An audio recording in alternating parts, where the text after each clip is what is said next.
The detective has pieced together all the clues, and the village holds its breath for the final revelation. Tonight, the truth behind the murder will be unveiled. Welcome to Unsolved Mystery Vault. I'm your moderator Falcon, Episode 6. I can't wait to read your reactions. Episode 6, The Final Revelation. The truth is simpler than it appears. The moment Miss Marple said she knew the murderer, the atmosphere in the drawing room changed completely. No one moved. No one spoke. The quiet ticking of the clock above the mantel seemed suddenly very loud. Inspector Finch studied Miss Marple carefully. "You're certain?" Miss Marple smiled gently. "Yes, Inspector. Quite certain." Across the room, the suspects watched her with a mixture of fear, curiosity, and disbelief. Clara Penberry sat very still, her elegant hands clasped tightly in her lap. Jonathan Blake's face had grown pale. Dr. Hale looked thoughtful. Margaret Dalloway seemed almost frightened. And Thomas Reed stood near the veranda doors, rigid with tension. Miss Marple settled comfortably into her chair. "My dear Inspector," she said pleasantly, "in village life one quickly learns that people are creatures of habit. They repeat patterns. They reveal themselves through the smallest gestures." Inspector Finch nodded slowly. "And Arthur Penberry's death revealed several such patterns." Miss Marple folded her hands. "Yes. 5 particularly important clues." She glanced around the room. 5 clues that, when placed together, tell the entire story. Clue number 1, the rose pollen. Miss Marple turned slightly toward the drinks cabinet. "When Mr. Penberry's body was discovered, I noticed a smear of red rose pollen on the cabinet." She looked at Thomas Reed. "Now, Mr. Reed naturally works among roses every day. But that is precisely why the clue is interesting." Thomas frowned slightly. Miss Marple continued. "A careful gardener brushes such things away automatically. Pollen on furniture would be unusual for him." Inspector Finch nodded thoughtfully. "So the pollen came from someone else who had just walked through the garden." "Exactly." Miss Marple turned toward the veranda doors. "The killer had come in from the rose beds shortly before the poison was administered." Her eyes moved slowly across the group, stopping briefly on one face. Clue number 2, the forged letters. Miss Marple continued calmly. "Next we discovered the blackmail letters supposedly written by Thomas Reed." She smiled faintly. "But the letters were theatrical. Dramatic. Almost literary." Jonathan Blake shifted in his chair. Miss Marple's eyes rested briefly on him. "And someone had practiced forging Mr. Reed's signature on scrap paper." Inspector Finch nodded. "Yes. That suggested someone was deliberately framing him."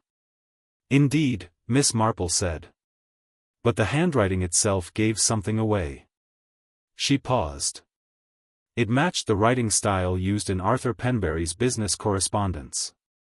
Finch frowned. "Meaning?" Miss Marple turned slowly toward Jonathan Blake. "Meaning the writer had spent many years working with Arthur Penberry's letters and documents." Blake's expression tightened slightly.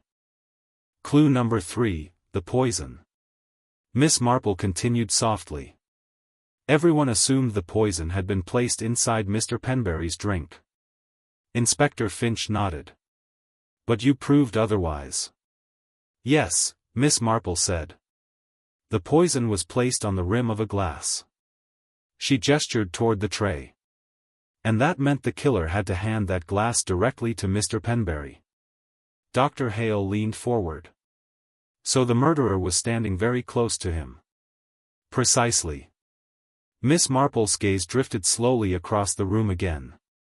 "Someone he trusted." Clue number 4, the false note. Miss Marple picked up the folded note that had been found behind the drinks tray. This note appeared to be written by Clara Penberry. Clara looked sharply at her. But it was not. Miss Marple smiled kindly. The handwriting was again a clever imitation. Inspector Finch nodded. The same person who forged the blackmail letters. Miss Marple continued. The purpose of the note was simple. To suggest Clara had arranged a secret meeting with her husband. Clara's eyes flashed. So suspicion would fall on me. Exactly, Miss Marple said gently. And also on Thomas Reed. Margaret Dalloway whispered. But why? Miss Marple's voice softened. Because both of them were about to benefit from Arthur Penberry's new will. Clue number 5, the inheritance. Miss Marple looked toward Thomas Reed. The discovery of the will seemed to provide the final motive. Thomas shifted uncomfortably. But it actually revealed something far more interesting. Inspector Finch nodded slowly. You mean the timing? Yes. Miss Marple turned toward Jonathan Blake again. You see, Mr. Blake had been Arthur Penberry's business partner for many years. Blake forced a thin smile. That's hardly a crime. No, Miss Marple agreed.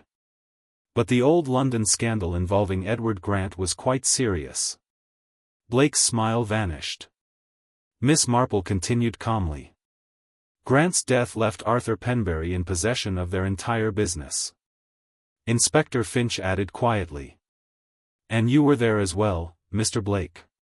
Blake said nothing. Miss Marple's voice remained gentle. For years you helped Mr. Penberry maintain the appearance of respectability. But recently things began to change. She glanced at the will. Mr. Penberry intended to acknowledge Thomas Reed as his son. Thomas lowered his eyes. Miss Marple continued. And that meant revealing the truth about his past. Inspector Finch finished the thought. Which would expose the old scandal. Miss Marple nodded. And possibly reveal that Edward Grant's death was not suicide at all. A heavy silence filled the room. Jonathan Blake's face had gone completely white. Miss Marple looked at him quietly. You see, Mr. Blake. Arthur Penberry had decided to confess everything. Blake's voice came out hoarse. That's ridiculous. Miss Marple shook her head gently. No. He wrote several letters this week. Letters that would have destroyed your reputation. Inspector Finch stepped forward. And possibly reopened the investigation into Grant's death. Blake's hands trembled slightly. Miss Marple continued softly. You tried to stop him. Blake said nothing. Miss Marple's voice grew very calm. So you poisoned him. The accusation hung in the air. Jonathan Blake slowly rose to his feet. You have no proof. Inspector Finch spoke quietly. Actually, we do. He placed a small envelope on the table. Your fingerprints were found on the rim of the glass. Blake stared at it. Then his shoulders sagged. For several seconds he said nothing. Finally he laughed bitterly. It was supposed to be simple. Miss Marple watched him kindly. Yes. Most murderers believe it will be. Blake rubbed his face tiredly. Arthur was going to ruin everything. 40 years of careful work, gone. So you killed him, Finch said. Blake nodded slowly. I put the poison on the glass while everyone was outside. And the forged letters? Finch asked. To frame the gardener. And the note? To implicate Clara. Blake gave a hollow smile. I thought I'd covered everything. Miss Marple tilted her head gently. You almost did. Blake looked at her. What gave me away? Miss Marple smiled softly. When Mr. Penberry died, everyone else was shocked. She paused. But you looked afraid. Blake stared at her. Miss Marple continued. Not afraid of death. She folded her hands. Afraid that your secret had finally caught up with you. Constable Pritchard stepped forward and placed Blake under arrest. The room remained silent as he was led away. Outside, the evening sun cast long shadows across the rose garden. Later that evening, Inspector Finch walked with Miss Marple beside the fountain. "Well," he said, "little Brackford will be talking about this for years." Miss Marple nodded thoughtfully. "Yes. Villages always do." Finch smiled. "You solved the entire case with nothing more than observation." Miss Marple chuckled softly. "My dear Inspector, human nature rarely changes." She glanced toward the rose bushes. "People imagine their secrets are complicated." She paused. "But the truth is usually quite simple." Inspector Finch looked toward the quiet manor house. "And what will happen to Thomas Reed?" Miss Marple smiled gently. "I imagine he will inherit Rosewood Manor." Finch nodded. "That should make for an interesting future." Miss Marple's eyes twinkled. "Yes." She picked a small rose from the bush beside her. "And perhaps a more honest one." The village of Little Brackford slowly returned to its peaceful routines. But Miss Marple knew something most villagers preferred not to think about. Behind every polite smile, there was always a secret waiting to bloom.